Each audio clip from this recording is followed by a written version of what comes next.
고양시 덕은 지축지구 요양원 주간보호센터 창업 인테리어 지금이 타이밍인 진짜 이유. 먼저 숫자 하나를 보여드리겠습니다. 2024년 12월 23일. 이날 대한민국 65세 이상 인구가 공식적으로 전체 인구의 20%를 돌파했습니다. 고령화 사회에서 초고령 사회까지 걸린 시간은 단 7년 4개월. 전 세계에서 유례를 찾기 어려운 속도입니다. 통계청은 2036년 노인 인구 비율 30%, 2050년 40% 돌파를 예측하고 있습니다. 지금 요양원 주간보호센터 창업을 고민하고 계신 분이라면 이 숫자가 의미하는 바를 먼저 읽어야 합니다. 1. 지금 이 시장에 무슨 일이 일어나고 있나? 요양돌봄 시장은 이미 대기업들이 움직이기 시작했습니다. 하나생명은 2026년 하반기 서울 인근 프리미엄 요양시설 설립 계획을 밝혔고, KDB생명은 경기도 고양시를 포함한 지역에 주간보호시설 개소를 공식 예정하고 있습니다. KB라이프, 삼성 계열까지 요양시장 진출을 본격화하는 중입니다. KB, 하나, KDB 같은 대형 금융그룹이 요양시장에 진입한다는 것이 뜻하는 바는 하나입니다.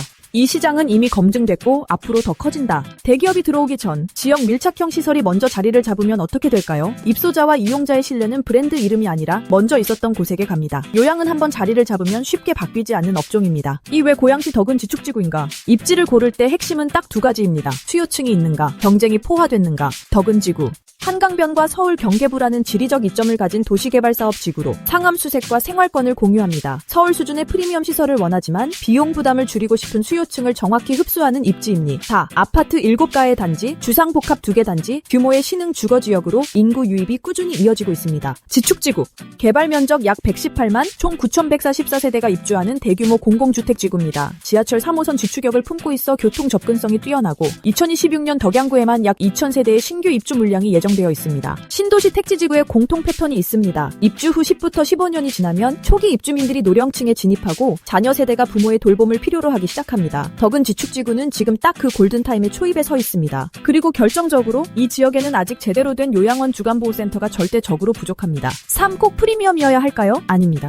프리미엄 시설은 초기 비용이 너무 크다는 걱정 당연합니다. 아키디자인은 한 가지 방향만 강요하지 않습니다. 중요한 건 예산 안에서 최선의 결과를 내는 것입니다. 법적 기준을 완벽히 충족하면서도 운영 효율과 입소자 만족도를 동시에 잡는 설계, 거기에 무리 없는 예산 계획까지 처음 상담에서 솔직하게 예산을 말씀해 주시면 그 범위 안에서 가장 경쟁력 있는 방향을 함께 찾아드립니다. 프리미엄이든 표준형이든 오래전부터 이 분야만 해온 업체의 견적은 다릅니다. 불필요한 항목을 걷어내고 정말 필요한 곳에 예산이 집중되도록 하는 것, 그게 전문성입니다. 4. 아키디자인이 다른 점, 위치 선정부터 개원까지 전 과정. 요양원 주간보호센터 창업은 인테리어만의 문제가 아닙니다. 처음 건물을 고르는 순간부터 개원 날까지 수십 개의 결정이 연속으로 이어집니다. 그 각 가게 결정에서 한 번씩만 실수해도 일정이 밀리고 비용이 새어나갑니다. 아키디자인은 그 전 과정을 함께합니다. 위치, 건물 선정 단계, 용도 변경 가능 여부, 지역 수요 분석, 경쟁시설 현황, 인허가 가능성, 계약서에 도장 찍기 전에 먼저 확인해야 할 것들을 짚어드립니다. 이 단계에서 잘못된 건물을 고르면 이후 모든 비용이 날아갑니다.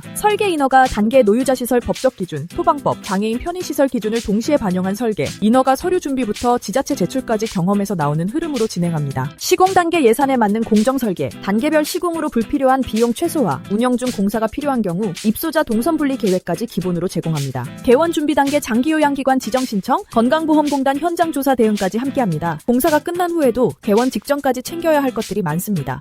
현직 원장님과 직접 연결해드립니다. 창업 전 가장 알고 싶고 현실적 도움을 받을 수 있는 건 결국 이겁니다. 실제로 운영해보니 어땠어요? 아키디자인은 그 답을 직접 드릴 수 있습니다. 오랜 시간 이 분야에서 쌓아온 네트워크를 통해 현재 요양원 또는 주간보호센터를 운영 중인 현직 원장님들과 연결해드립니다. 입소율을 높이는 운영 노하우, 직원 관리의 현실, 보험공단 평가 대응법, 초기 운영에서 흔히 하는 실수들, 책이나 유튜브에서는 절대 나오지 않는 이야기들입니다. 공사를 맡기는 관계를 넘어 개원 이후 운영이 안정될 때까지 옆에 있는 파트너, 그게 아키디자인이 생각하는 역할입니다. 6. 지금 시작해야 하는 이유. 창업을 고민할 때 가장 많이 하는 실수가 있습니다. 조금 더 지켜보다가. 인허가부터 개원까지 보통은 최소 6개월에서 1년이 걸립니다. 물론 상황에 따라 업체 능력에 따라 빠르게 진행할 수는 있습니다. 말씀드리는 건 현재 보통의 타 업체 경구입니다. 그렇다면 지금 시작해도 빠르면 내년 초 개원입니다. 그 1년 사이 이 지역을 노리는 사람이 당신 혼자가 아닙니다. 먼저 자리를 잡은 시설이 신뢰를 쌓는 동안 나중에 들어온 시설은 그 신뢰를 깨야 합니다. 요양업에서 그건 몇 배의 노력이 필요한 일입니다. 정부 정책도 지역사회 내 요양돌봄 인프라 확충 방향으로 빠르게 이동하고 있습니다. 지금은 시장과 정책이 같은 방향을 가리키고 있는 드문 시기입니다. 이런 분들 지금 연락주세요. 저희 상담은 무료입니다. 그리고 그 상담에서 이미 방향이 잡힐 것입니다. 이 창업 타이밍의 핵심 포인트 6가지로 짚어드리겠습니다. 더 알고 싶으신 내용이 있으시면 댓글 또는 프로필 링크 문의 등으로 남겨주세요.